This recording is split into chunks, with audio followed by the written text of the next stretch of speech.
So I started coaching when I was at college. I was on a sports course at college and I got offered to do my level 1 as part of the course. And yeah, just fell into it straight away, absolutely loved it, and then went on a couple of years later to do my level 2.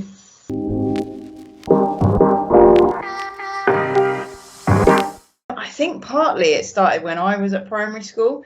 I actually had a young man in my class that had Down syndrome. And I used to work with him in the class and I used to help him out. Obviously, back then it was kind of before the time of TAs in classrooms. Used to just work with him in small groups and things, and just kind of fell in love with working with him and helping what he needed. And so I think from then I had this enjoyment of working with people and helping people and seeing him achieve, and obviously him like smiling in class even though he was the same age as me, but to see him actually do his work was kind of awesome to me too. So I first started obviously coaching when I got my level 1 badge, when I was sort of 16, 17, and then where I was at the time, there was a group of young people with disabilities turning up to a session every week, and the coach that was currently running it was leaving and they were going to stop the session. So I just kind of said, well, I'll do it. And then 17, 18 years on, and I'm still doing it.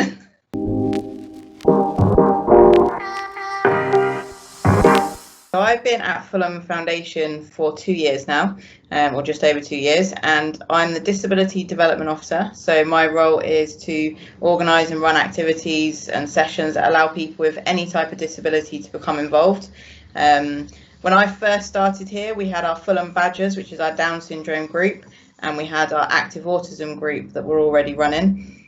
So we've kind of continued to develop them, and we've put in place junior pan disability football, adult pan disability football. We run sessions for those who are blind and partially sighted. And obviously we've got our schools coaching programs. We go into schools and coach in the SEN schools and sort of SEN units as well. So yeah, just organising and running all of that.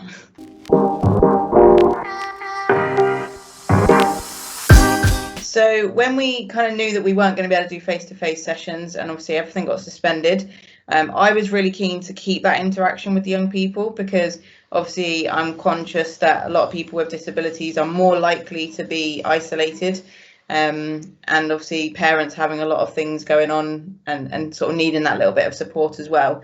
So what we decided to do was to create 4 sessions a week online for our different groups. So they had an access to their weekly session, seeing the coaches they were used to, seeing the faces of all the young people and their usual group. So we do quizzes, we do warm-ups, physical challenges, skills, and just have an absolute great time. And then we decided we kind of wanted to put back in a little bit of competition for them as well, which is obviously something that they were missing out on.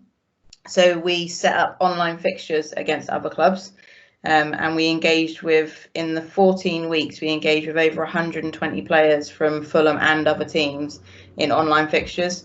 And again, it was the same sort of format of quizzes, warm-ups, physical challenges, and just everyone trying to earn goals for their team. So there were some big scores, but there were also some great fun evenings. I think there's quite a few. Obviously, some of them are same as a mainstream club as well, in the sense obviously you got the funding and the staffing and the venues and stuff.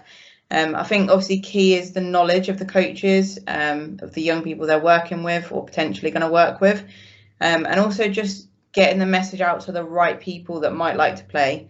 To obviously say, our club is inclusive, it is for everyone, come and have a go.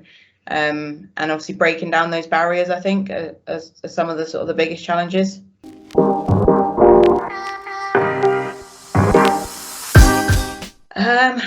There's been quite a few, to be fair. I have to say, I haven't really got one big memory. Obviously, the smiles on their faces every time they play football is obviously one of the biggest things.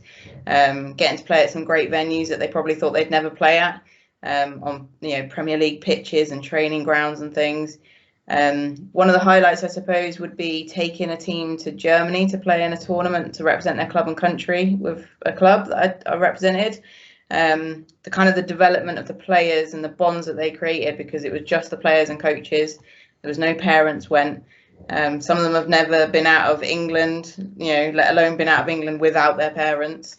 So it was quite a sort of a big thing. And I suppose seeing a few of my players that I've coached over the years kind of grow up, and a couple of them have represented England in the cerebral palsy or the blind and partially sighted teams. So yeah, just thinking I've had a little bit of a hand in that it's quite a proud moment.